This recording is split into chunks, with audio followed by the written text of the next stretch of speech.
damai di atas bumi. Bukan kataku kepadamu, bukan damai melainkan pertentangan.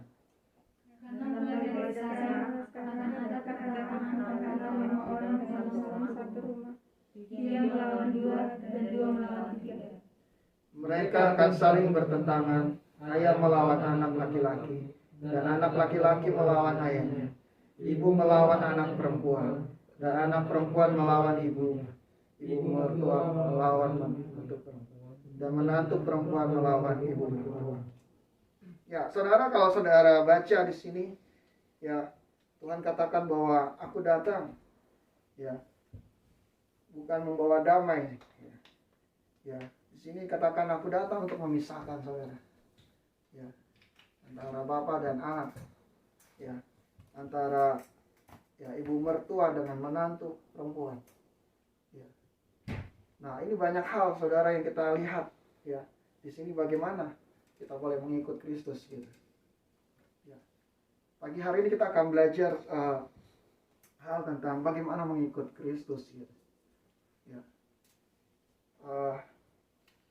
Mungkin kita merenungkan, ya, apakah saya sudah hidup ya mengikut Kristus ya sepanjang umur hidup saya sampai hari ini. Ya. Atau kita berpikir bahwa bagaimana ya mengikut Kristus itu seperti apa gitu. Ya. Atau kita berpikir bahwa mengikut Kristus itu hanya perlu dibaptis, hanya perlu melayani Tuhan, itu sudah cukup untuk menjadi pengikut Kristus gitu. Ya. Saudara, pagi hari ini kita akan sama-sama membuka pikiran kita akan sama-sama belajar sebenarnya apa sih ya, dan bagaimana sebenarnya untuk mengikut Kristus gitu. Ya, apa yang kita harus lakukan dalam hidup kita untuk kita boleh menjadi murid Kristus. Bukan hanya menjadi pengikut Kristus, tapi kita boleh menjadi murid Kristus, saudara. Ini sesuatu yang berbeda, saudara. Ya, kalau saudara baca di Perjanjian Baru, ya banyak orang yang mengikut Kristus gitu. Ya, kemana Yesus pergi orang ikut gitu. Banyak pengikutnya gitu. Ya, tetapi berapakah muridnya gitu. Ya. Yang ikut bersama Tuhan Yesus 3,5 tahun, saudara, hanya 12 orang gitu. Kemanapun Yesus pergi dia ada. Mereka ada di sana gitu. Ya. Dan Tuhan Yesus pernah mengutus 120 orang murid, saudara. Berdua untuk mereka yang memberitakan Injil gitu. Ya. Tetapi banyak orang yang ikut Yesus, ada ribuan. Ya, bahkan Yesus pernah memberi makan 5.000 orang. Itu baru laki-laki, saudara, belum perempuan. Ya. Saudara bisa bayangkan banyak orang yang ikut Yesus. Tapi berapa banyak orang yang menjadi murid Kristus gitu. Ya, ini suatu hal yang berbeda, saudara. Ya. Mungkin kita berpikir bahwa saya adalah pengikut Kristus. Ya. Saudara mungkin berpikir mungkin sama saya waktu itu gitu. Ya, bahwa saya adalah pengikut Kristus. Ya, saya adalah Kristen gitu. Tapi saudara pernah tahu nggak? Ya, Kristen kali muncul pertama kali itu bukan satu hal atau satu sebutan dari orang percaya gitu. Saudara tahu nggak itu sebuah ejekan, saudara? Ya, Kristen diartikan sebagai Kristus kecil gitu. Ya, di kota Antioquia orang memanggil murid-murid Yesus atau pengikut Kristus adalah ya Kristus kecil gitu. Mereka menyebutnya satu ledekan gitu, satu ejekan, saudara. Hei, ada Kristus kecil lewat gitu. Hei, ada pergi kamu sana, Kristus kecil gitu. Ya. Saudara, itu seperti satu ejekan gitu. Tetapi satu ejekan ini bisa mengubahkan banyak bangsa, saudara. Ya. Sampai orang-orang boleh melihat bahwa waktu mereka mengejek, sampai satu saat, saudara, mereka melihat melalui orang-orang ini hidup orang diubahkannya. Saudara, berarti kalau hanya satu ejekan, tapi mereka melihat hidup murid-murid Kristus yang mengubahkan dunia, saudara. Saudara. Ya. Dan berarti mereka melihat ada satu sosok yang berbeda waktu orang-orang menjadi murid Kristus. Gitu. Ada satu perubahan di dalam hidup mereka waktu mereka ikut Tuhan. Gitu. Ya. Waktu mereka menyatakan, saya mau ikut Engkau Yesus. Ya. Saudara, ini sesuatu yang berbeda. Ya, hidup mereka nggak sama lagi dengan dunia, tapi hidup mereka mengubahkan dunia. Amin, saudara. Ya. Harusnya kita menjadi pengikut Kristus, kita seperti orang seperti ini, saudara.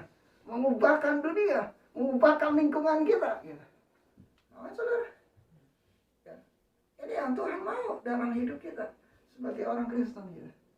Ya, ini bukan satu hal yang biasa, saudara. Ya, saudara lihat di sini satu pemisahan gitu. Ya, banyak hal yang kita harus alami sebagai pengikut Kristus. Gitu. Ya. Saya membukakan banyak hal lagi, saudara. Mari kita akan lihat. Ya. Kenapa mereka menjadi pengikut Kristus dan apa yang mereka alami? Mereka masih mau tetap ikut Kristus. Gitu. Ya. Ayo buka bersama saya di Matius 10, saudara.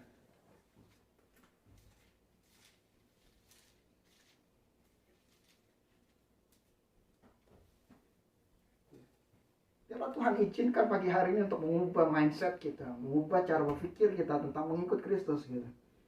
Ya. Mengikut Kristus bukan hanya datang ke gereja, bukan hanya ibadah, saudara. Ya, tetapi banyak hal yang kita harus pikul. Ya. Mari kita akan baca dari Matius 10. Ya. Kita akan baca terlebih dahulu, saudara, dari ayat 34 ya, sampai ayat 42. Ya, kita akan lanjutkan dari wanita ya yang genap dan yang pria yang ganjil, saudara. Yang mulai dari wanita ayat 34, 2, 3. Jangan kamu menyangka bahwa aku datang untuk membawa damai di atas bumi. Aku datang bukan untuk membawa damai, melainkan pedang. Sebab aku datang untuk memisahkan orang dari ayahnya, anak perempuan dari ibunya, menantu perempuan dari ibu mertuanya. Dan seorang ialah yang harus mengasihi istrinya. Barang siapa mengasihi bapa atau ibunya lebih daripadaku, ia tidak layak bagiku. Dan barang siapa mengasihi anaknya laki-laki atau perempuan lebih daripadaku, ia tidak layak bagiku. Barang siapa tidak mengikut salibnya dan mengikut aku, ia tidak layak bagiku. Barang siapa mempertahankan nyawanya, ia akan kehilangan nyawanya. Dan barang siapa kehilangan nyawanya karena aku, ia akan memperolehnya. Barang siapa menyambut kamu, ia menyambut aku. Dan barang siapa menyambut aku, ia menyambut dia yang mengutus aku. Barang siapa menyambut seorang nabi sebagai nabi, ia akan menerima upah nabi.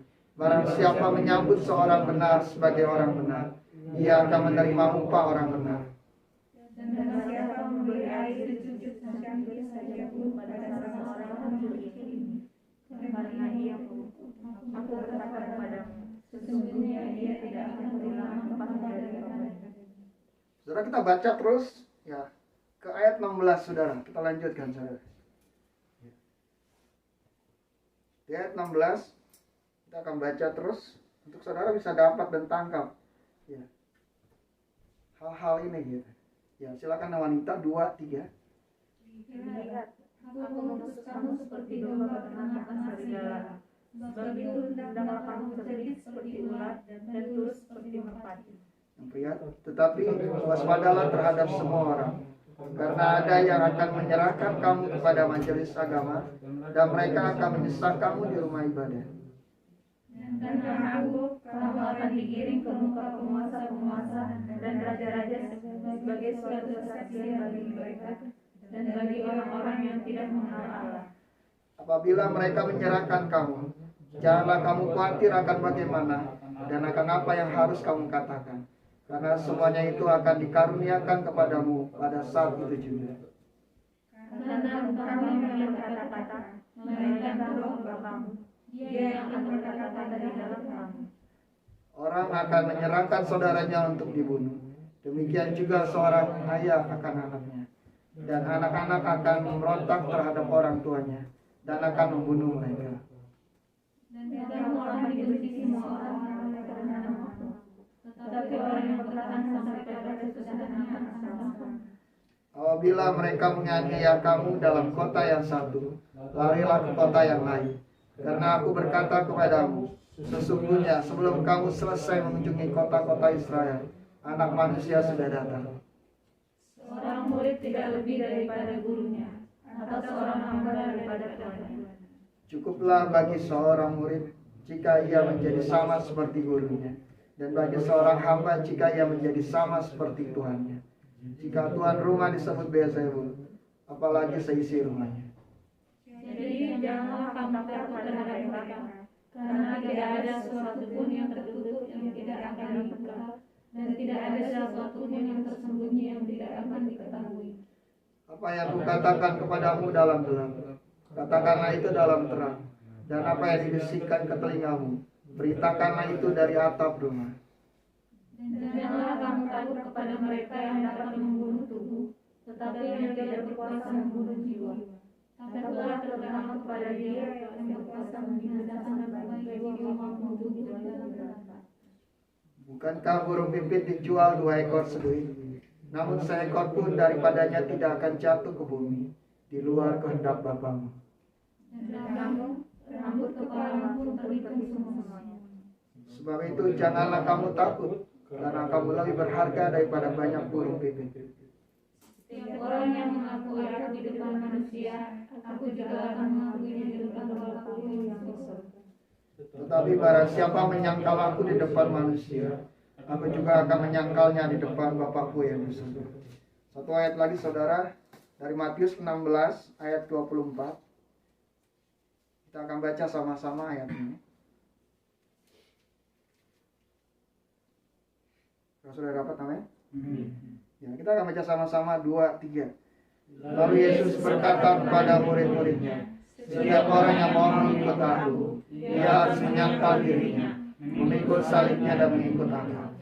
Ya, saudara, kalau saudara baca di sini, saudara mungkin menemukan banyaknya penderitaan. Betul, saudara? Ya. Pertanyaan saya adalah saat ini, apakah saudara mau tetap mengikuti Yesus? Amin. Amin. Ya. Sekalipun banyak penderitaan dalam hidupmu, apakah kamu tetap mengikuti Yesus? Amin. Ya. Saudara, sebagian saudara menjawab amin. Ya. Saudara, ini satu tantangan yang Tuhan kasih buat kita. Gitu. Ya. Orang Kristen bukan hanya tinggal dalam satu kenyamanan gitu, tapi Tuhan katakan di sini gitu. Ya. Di Matius 10 dikatakan gitu, di ayat 16, lihat aku mengutus kamu seperti domba ke tengah-tengah serigala. Sebab itu hendaklah kamu cerdik seperti ular dan tulus seperti merpati. Ya. Jadi saudara, kita diutus di tengah-tengah, ya, tengah-tengah serigala. Gitu. Ya.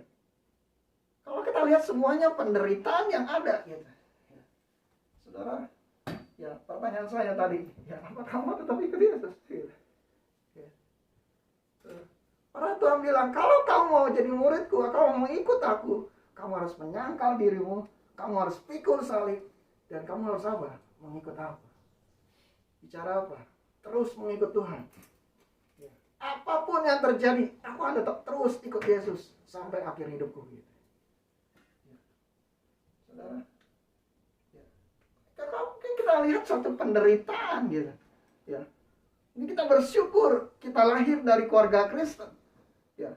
Kita nggak pernah mengalami penganiayaan. Tapi buat teman-teman kita, saudara-saudara seiman kita, waktu dia katakan aku mau jadi pengikut Kristus, aku mau jadi murid Kristus, orang tuanya bilang, pergi engkau dari rumah ini, mulai hari ini kau bukan anakku gitu. Ya.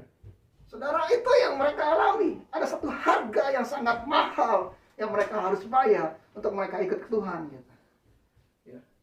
Saudara, ya, kalau itu yang kita alami dalam hidup kita, apakah kita bisa berkata seperti orang ini? Oke, aku akan pergi. Ya. Sekalipun orang tuaku nggak menganggap aku lagi sebagai anak, aku akan tetap ikut Tuhan. Aku nggak akan berhenti ikut Tuhan. Gitu. Ya.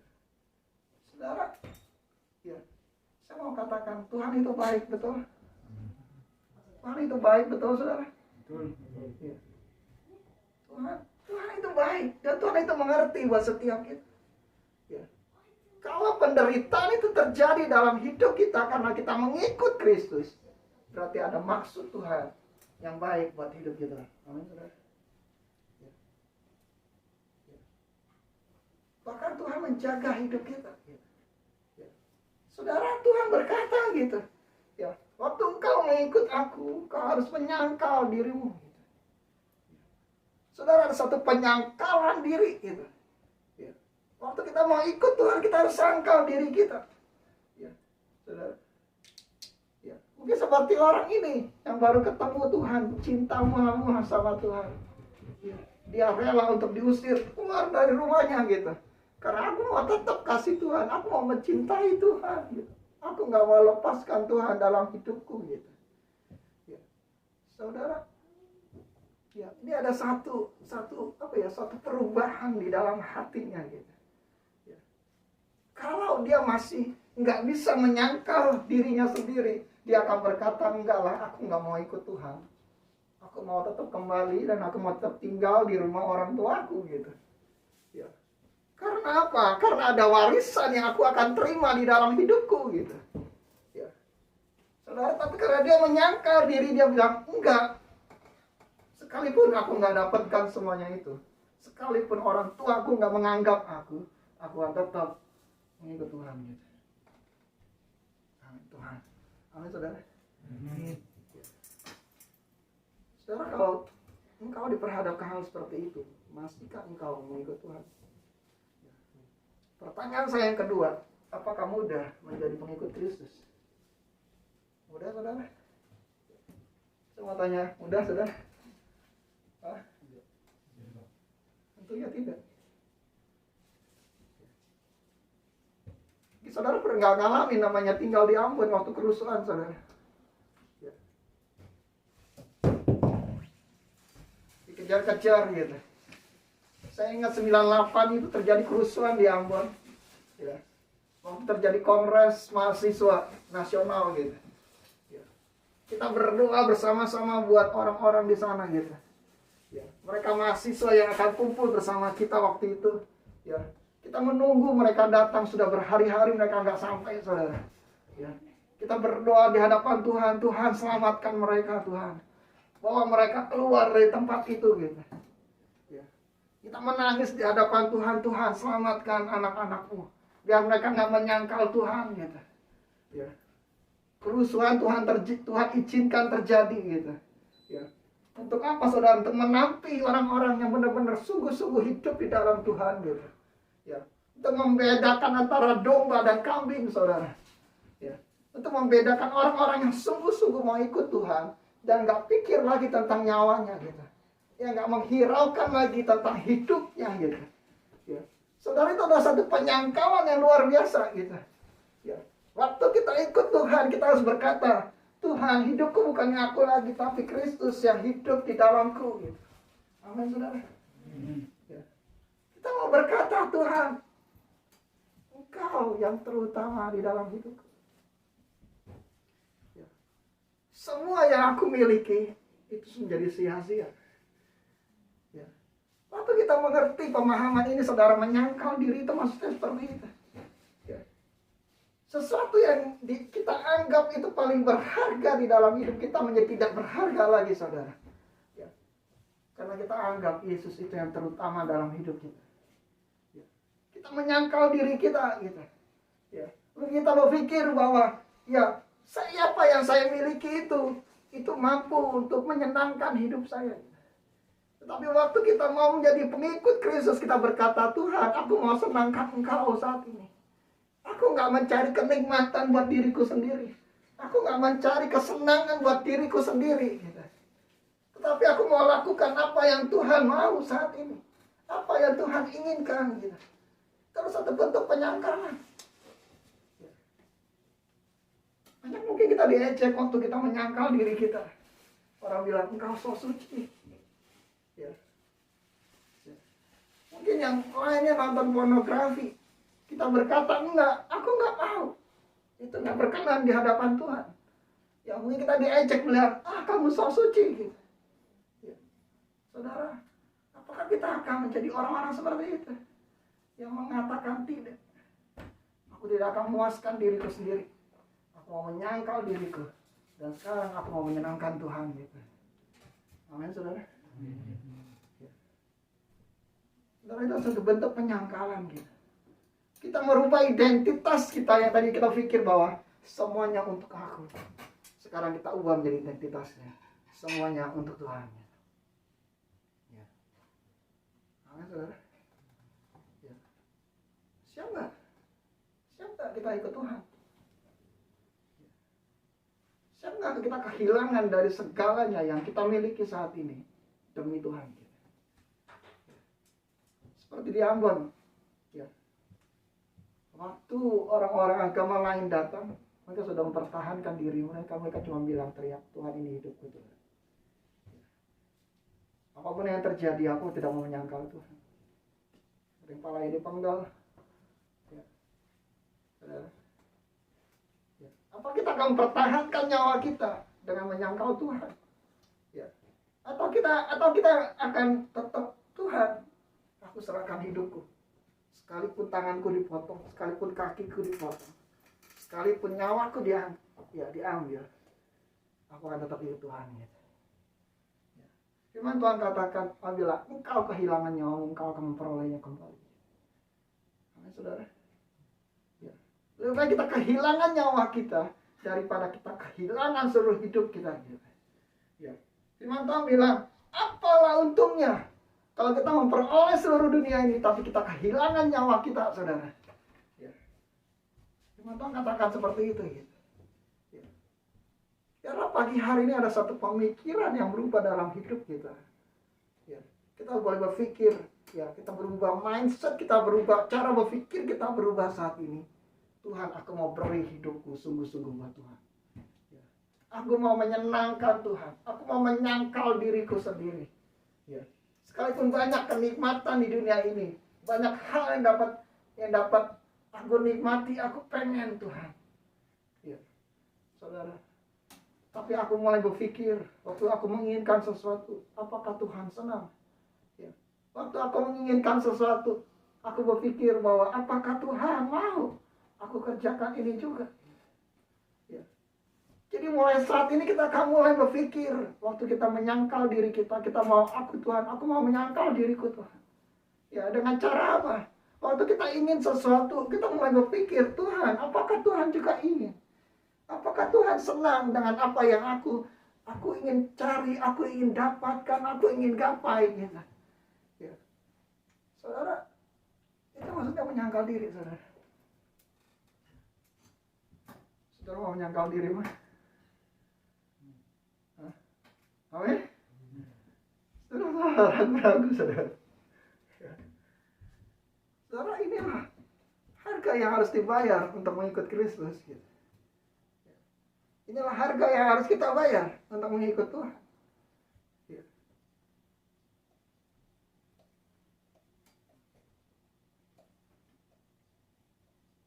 Berapa waktu lalu saudara saya baca sebuah artikel, ya. PON 20 ya saudara ya, beberapa waktu yang lalu ya, yang di Papua, betul ya? PON 20 ya. Saudara, saya baca satu artikel yang menarik, ya, ada seorang pelari wanita, dia berkata, apa yang membuat saya, memotivasi saya untuk berlari adalah karena kemiskinan. Motivasi awal saya untuk menjadi pelari adalah karena saya ingin keluar dari kemiskinan. Ya. Dia berlatih dengan luar biasa, saudara, sampai dia menjadi seorang pelari. Tanpa dia sengaja, dia masuk pelatnas, saudara. Ya. Waktu dia diikutkan ke pelatnas melalui daerahnya, gitu. Ya.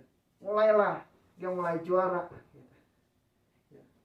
Waktu orang tuanya bilang, ngapain kamu sekolah tinggi-tinggi, ngapain kamu cuma lari aja? Kenapa tuh kerjaanmu cuma lari aja? Dia nggak pusing sama apa yang orang tuanya katakan. Dia terus melakukan apa yang dia percaya bahwa itu mampu untuk mengangkat derajat hidupnya dan keluarganya. Dan berikutnya terus berlari. Dia pikir bahwa ini akan membawa keluarga saya juga keluar dari kemiskinan, gitu. Sampai suatu saat, saudara, dia sadar bahwa kalau bukan Tuhan yang memberi hidup buat saya, ya, tidak ada apa-apanya. Saya nggak bisa angkat hidup saya. Saya nggak bisa angkat keluarga saya dari kemiskinan. Saudara, sampai satu kejadian terjadi dalam hidupnya. Ya, dia hampir meninggal, saudara. Di dalam titik itulah dia berkata, ya, kalau bukan karena Tuhan, saya sudah nggak ada lagi di sini. Ya. Mulai saat itu dia katakan, mulai hari ini aku mau berlari buat Tuhan. Amin, saudara. Dia sadar, dulu dia pikir semuanya untuk apa? Untuk dirinya, untuk keluarganya. Tapi dia sadar, ya, segala yang saya miliki adalah milik Tuhan.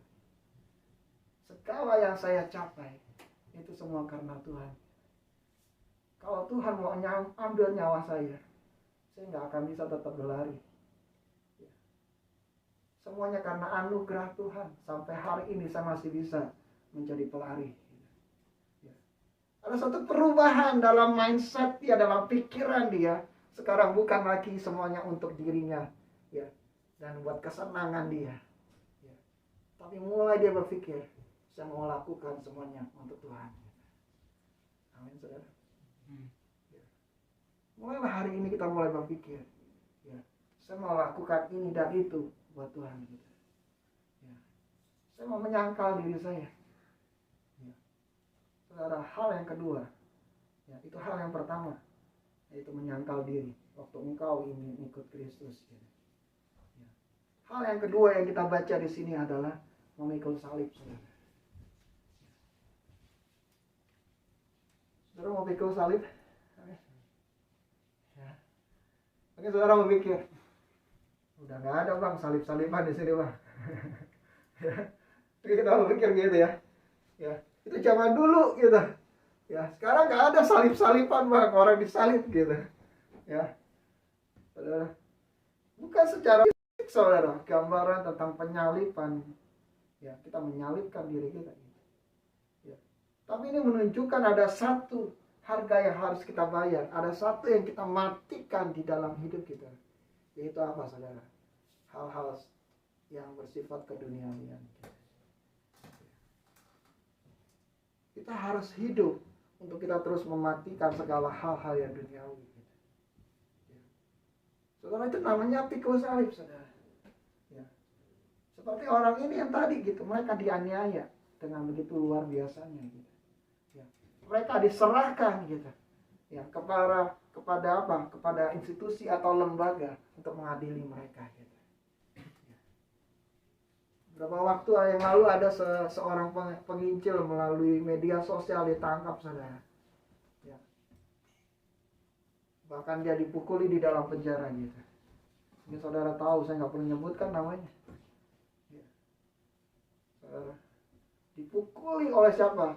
Oleh polisi juga, polisi yang tertangkap di dalam penjara. Saudara, sebelum dia ditangkap, dia pernah bersaksi dalam sebuah video. Dia bilang, aku sudah siap untuk semuanya. Aku mau semua orang mengenal Tuhan. Aku pengen semua orang mengerti kebenaran. Ya. Aku pengen damai, ya, berita sukacita itu, berita damai itu disampaikan gitu, ya, kepada semua orang. Supaya apa? Semua orang diselamatkan gitu. Ya. Dia berkata, aku sudah siap untuk menanggung semuanya. Betul, saudara? Berapa waktu kemudian dia ditangkap? Bahkan di dalam penjara dia bisa dipukuli, saudara. Ya. Saudara bisa bayangkan gitu. Itulah salib yang dia harus pikul. Ya, sebagai pengikut Kristus. Ya. Ya. Saudara, kita harus memikul salib kita. Gitu. Ya. Waktu kita mau menjadi pengikut Tuhan, kita harus pikul salib kita. Amin, saudara. Ya. Salib mungkin berbicara hal-hal yang berbeda dalam hidup kita, saudara. Ya. Buat satu orang dan orang yang lain mungkin berbeda-beda. Ya. Apa yang menjadi salibmu saat ini? Ya. Apa yang kau harus pikul? Gitu. Ya. Jadi kita harus menyalibkan, gitu. Menyalibkan segala keinginan dunia ini, saudara. Ya. Saudara, kalau saudara baca di Matius gitu. Kalau salah di Matius 8, ya, ada satu gambaran seperti seolah-olah Tuhan menolak orang-orang yang mengikut Dia gitu. Ya. Ya. Orang bilang, Tuhan, aku mau ikut Engkau Tuhan. Tapi izinkanlah aku untuk apa? Untuk menguburkan terlebih dahulu orang tuaku. Tuhan bilang, ya, biarkanlah orang mati menguburkan orang mati. Ya. Kalau engkau ingin ikut aku, ya, engkau jangan lihat ke belakang. Gitu. Ya. Engkau tidak layak bagiku. Gitu. Ya. Saudara bisa bayangkan ya, orang yang mau ikut Tuhan, dia bilang, Tuhan aku mau ikut engkau. Tetapi izinkanlah aku untuk menguburkan terlebih dahulu orang tuaku. Kita bilang, ini kok kayak enggak peduli gitu. Saudara, ini bukan suatu ketidakpedulian, saudara. Ya. Tetapi Tuhan sedang ingin mengajarkan kita bahwa jangan lihat ke belakang. Gitu. Ya. Waktu kita ingin ikut Tuhan, jangan lihat ke belakang hidup kita. Gitu. Ya. Tapi kita harus arahkan pandangan kita ke depan, saudara. Ya. Saudara. Ya. Kenapa gitu? Karena hidup kita yang di belakang kita harus tinggalkan, saudara. Ya. Mungkin waktu yang di dulu, yang di belakang, kita hidup karena kita pengen mencari penghormatan daripada orang lain. Ya. Karena apa? Karena kita punya kekayaan yang banyak. Gitu. Ya. Mungkin di masa lalu kita punya karir yang luar biasa gitu. Ya. Dan kita mendapatkan banyak penghormatan gitu. Ya. Tetapi Tuhan bilang jangan lihat ke belakang, tapi arahkan ke depan pandanganmu. Ya. Saudara, waktu kita mengikut Tuhan, kita nggak lagi gitu, kita nggak lagi bergantung ya sama kekayaan, kita nggak bergantung lagi sama namanya pujian manusia gitu. Amin, saudara. Ya. Kalau kita masih mau yang di belakang, Tuhan bilang, engkau nggak layak ikut aku. Ya. Kalau engkau mau ikut aku, engkau harus pikul salib. Ya. Engkau harus pikul salib dan ikut aku. Ya. Saudara, ya. Jadi waktu orang mau sungguh-sungguh ikut Tuhan, dia nggak lagi cari apa? Cari sanjungan dari orang lain. Ya. Tapi dia mau nama Tuhan yang disanjung melalui hidupnya. Gitu. Dia mau segala kekayaan yang dia miliki, dia pakai buat Tuhan gitu. Untuk kemuliaan nama Tuhan. Gitu. Ya. Bahkan selanjutnya ada orang kaya, saudara datang kepada Tuhan Yesus gitu. Seorang anak muda kaya raya gitu. Ya. Kalau gereja yang berpikir tentang kekayaan untuk memperkaya dirinya, seorang hamba Tuhan yang berpikir tentang memperkaya dirinya, dia akan senang. Oh iya, silakan datang saja. Ya. Dia akan senang, wah ini anak muda kaya raya. Dia akan membantu pelayanan kita. Ya, saudara, tapi buat Tuhan tidak. Ya. Buat Tuhan, Tuhan bilang, kalau kau mau ikut aku, jualah segala hartamu dan ikut aku. Ya. Ya. Saudara, ya, kita melihat seolah-olah apa? Seolah kayak Tuhan mereject orang untuk datang mengikut dia. Gitu. Kayak seolah Tuhan menolak mereka untuk mereka mengikut Tuhan. Enggak seperti itu, saudara. Tetapi Tuhan sedang mengubah cara mereka berpikir. Gitu.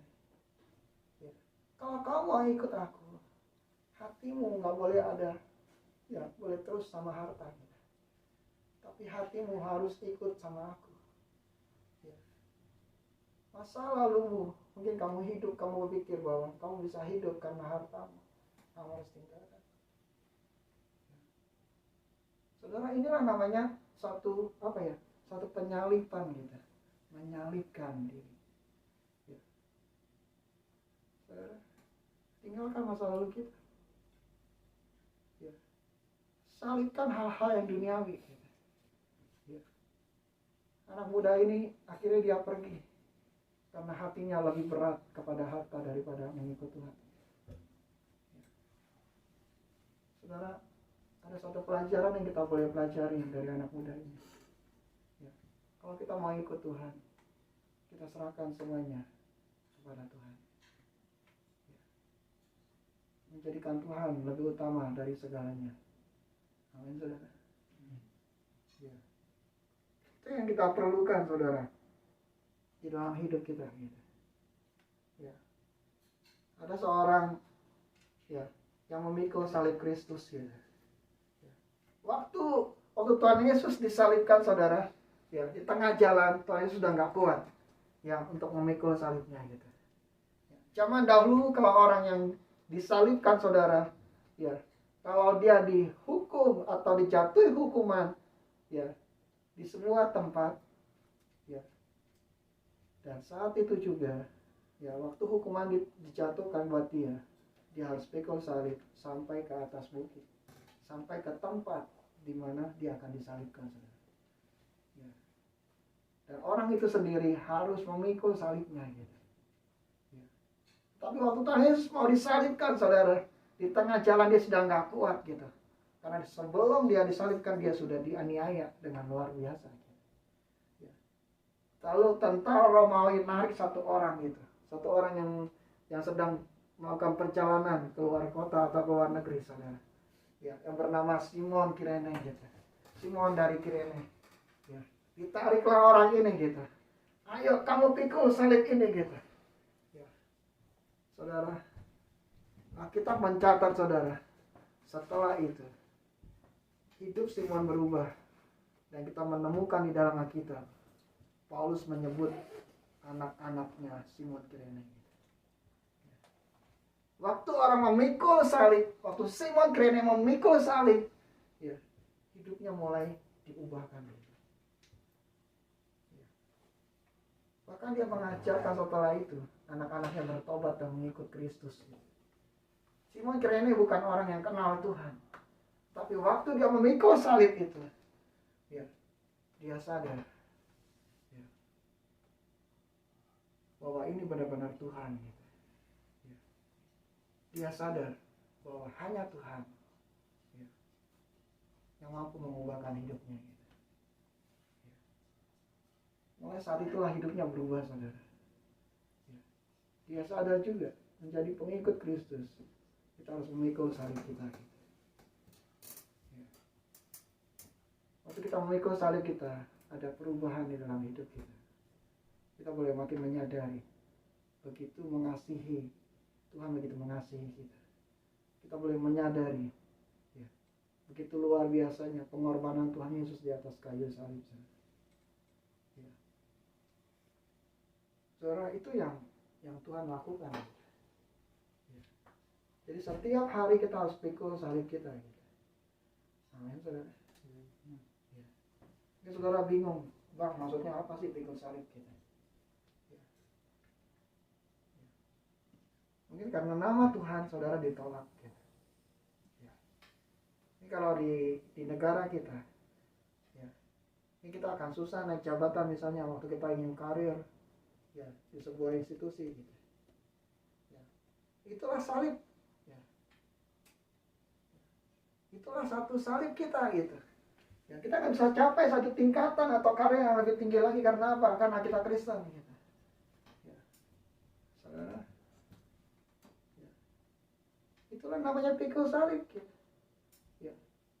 Kita nggak menjual Tuhan demi kita dapat yang karir yang lebih tinggi. Ya. Ya. Memikul salib juga bisa. Contoh yang lainnya, saudara. Ya. Ya. Aku nggak akan ambil ya apapun dari orang lain gitu. Ya. Kalau itu bukan hak saya. Gitu.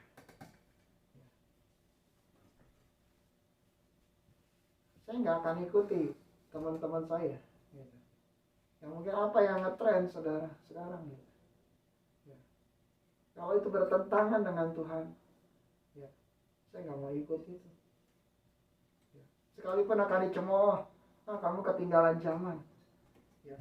Kamu nggak apa, kamu nggak modis gitu. Ya. Saudara, ya. Tapi itulah salib yang kita harus pikul di dalam hidup kita. Ya. Kalau kita nggak melakukannya itu, Tuhan bilang kamu nggak layak buat aku. Ya.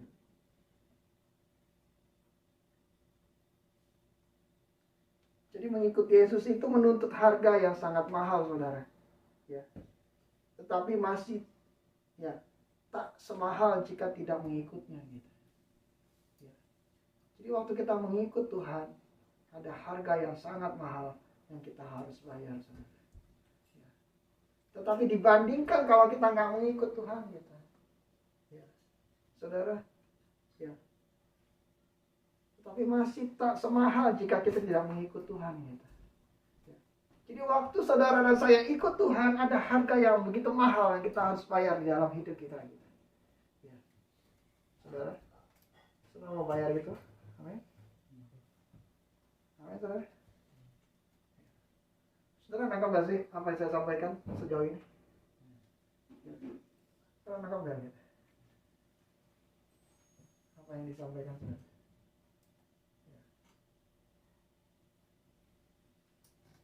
Saudara, itu salib yang kita harus pikul dalam hidup kita gitu. Ya. Terus yang ketiga adalah ya, untuk kita mengikut Kristus ya dengan setia, saudara, yaitu terus mengikuti Yesus gitu. Ya. Dari Matius 16 tadi ya, kita baca ayat 24. Yang ketiga ya, Tuhan kata ikutlah aku gitu. Ya. Saudara, itu bicara apa, saudara? Mengikut Tuhan itu nggak hanya cuma hari Minggu gitu. Ya. Mengikut Tuhan itu bukan hanya setahun 2 kali gitu. Ya, cuma waktu Paskah dan Natal, saudara. Ya. Tetapi mengikut Tuhan itu adalah setiap waktu, setiap hari, ya, dan seumur hidup kita. Gitu. Itu yang kita harus ikuti Tuhan. Gitu. Amin, saudara. Ya. Jadi ikut Tuhan itu nggak hanya waktu kita dibaptis, memberi diri kita dibaptis, ya, saudara. Ya, waktu kita menyatakan bahwa Tuhan, aku mau aku mau ngakui Engkau sebagai Tuhan dan Juru Selamat kita. Ya, disitulah kita mulai berpikir bahwa saya mengikut Tuhan. Gitu. Ya, bukan hanya satu kali, ya, bukan hanya satu komitmen satu kali, ya, kita berkata aku mau ikut Tuhan. Gitu. Ya. Tetapi ikut Tuhan itu adalah setiap hari, setiap waktu, saudara, ikut Tuhan. Gitu. Ya. Sampai apa? Sampai seumur hidup kita. Ya, kita harus ikut Tuhan, saudara. Ya. Bukan hanya sekali.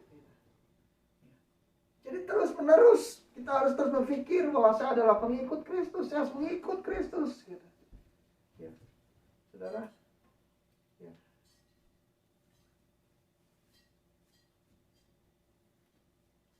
Ya.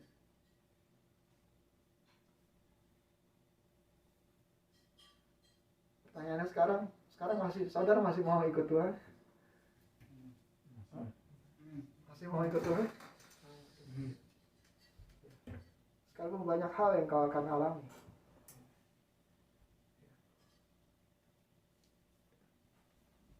Saudara, saya berpikir ya, hidup kita cuma sekali gitu. Kalau kita mau sungguh-sungguh ikut Tuhan, berilah hidup kita seluruhnya, seutuhnya buat Tuhan. Amin. Ya. Murid-murid Tuhan yang kelihatannya cuma segelintir orang, tapi orang-orang ini menjadi orang-orang yang luar biasa, yang mengubahkan dunia. Ya. Cuma dari 12 rasul, ya, bahkan di antara 12 itu mereka adalah orang-orang yang tidak dianggap, ya, di kota mereka. Gitu. Ya. Bahkan ada namanya pemungut cukai, ya, orang yang mungkin dibenci banyak orang, gitu. Ya. Tapi mereka dipakai dengan luar biasa. Tuhan mengubahkan hidup mereka waktu mereka memberi hidup mereka untuk mengikut Tuhan. Gitu. Ya. Ya. Waktu Simon Petrus dipanggil Tuhan, ya, Tuhan bilang ikutlah aku Simon. Dia langsung tinggalin, saudara. Dia langsung tinggalkan. Ya. Dia langsung tinggalkan pekerjaannya, langsung dia ikut Tuhan. Gitu. Ya. Saudara. Menyatakan waktu kita mau ikut Tuhan, kita tinggalkan. Kita nggak lagi mikir-mikir gitu. Oh iya, masih ada sesuatu di belakang saya, ada sesuatu yang harus saya masih kerjakan gitu. Ya. Tapi waktu kita mendengar suara Tuhan, Tuhan berkata, ikutlah aku. Gitu. Ya. Seperti Simon ini, ya. Dia langsung ikut Tuhan. Gitu. Dia nggak lagi mikir pekerjaannya, dia nggak mikir lagi bagaimana kehidupannya gitu. tapi dia langsung ikut Tuhan saja gitu. Dia percayakan hidupnya seluruhnya kepada Tuhan gitu. Ya. Saudara, ini pun sama dalam hidup kita. Waktu kita mengambil keputusan untuk kita ikut Tuhan, ya, dan Tuhan berkata, ikutlah aku. Ya. Kita berkata, Tuhan aku ikut Engkau sekarang. Ya. Kita nggak mikir lagi yang lain. Kita nggak mikir yang lain. Ya. Saudara, ada upaya yang luar biasa waktu kita ikut Tuhan, saudara. Ya. Mari kita baca dari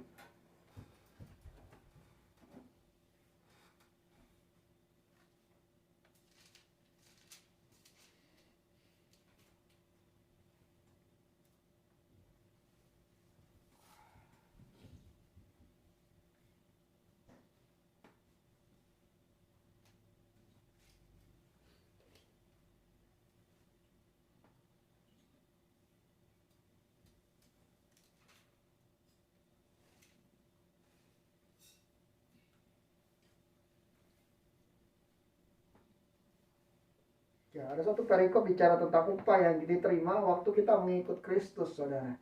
Ya, ada satu catatan saya yang hilang di sini ya ternyata. Ya, tapi mari kita buka saja, saudara, dari cerita yang saya sampaikan tadi di Lukas 9 ayat 57 sampai 62. Ya.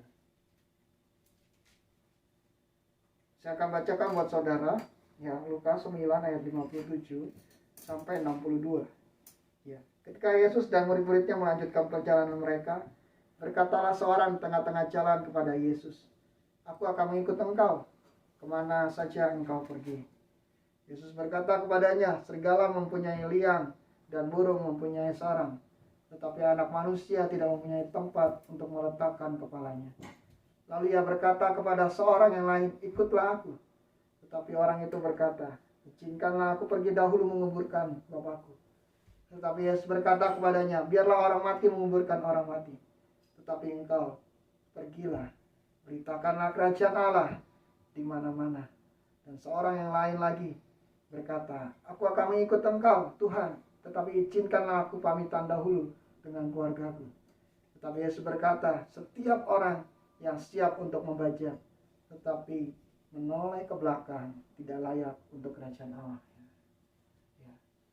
Saudara, kita punya tugas gitu sebagai pengikut Kristus. Ya. Kita harus melakukan apa yang menjadi kehendak Tuhan. Amin, saudara. Ya. Keselamatan itu nggak hanya buat diri kita, tapi kita ingin orang lain juga diselamatkan. Gitu. Ya. Menjadi pengikut Kristus atau menjadi murid Kristus, kita punya tanggung jawab untuk juga membawa orang datang kepada Tuhan. Ya. Untuk memuridkan orang-orang, saudara. Amin, saudara. Jadi kita punya tanggung jawab juga untuk memuridkan orang, saudara. Yang memuridkan orang lain kita. Ya. Amin, saudara. Ya. Jadi kita harus punya tanggung jawab untuk memuridkan orang lain kita. Ya. Waktu 12 orang murid, yang satu orang yang akhirnya bunuh diri, saudara. Ya. Ya. Tinggal 11 gitu. Tapi dari 11 ini gitu. Ya. Mereka mulai menghasilkan murid-murid kemanapun mereka pergi gitu. Ya. Tetapi ada satu kesukaan besar waktu mereka mengalami suatu penganiayaan yang luar biasa di dalam hidup mereka. Waktu mereka mulai mengikut Yesus, ya, dan memberi hidup mereka sepenuhnya buat Tuhan gitu. Ya. Ya, saudara, dari 11 murid Tuhan, saudara, hanya satu, ya, yang akhir hidupnya, saudara, ya, dia mati karena tua, gitu, yaitu Yohanes. Ya, dia mati, saudara, di Pulau Patmos. Tetapi yang lainnya, saudara tahu, murid-murid Tuhan, ya, ada yang mati disalibkan, kepalanya di bawah, saudara. Ya. Ada yang digoreng hidup-hidup, saudara. Ya.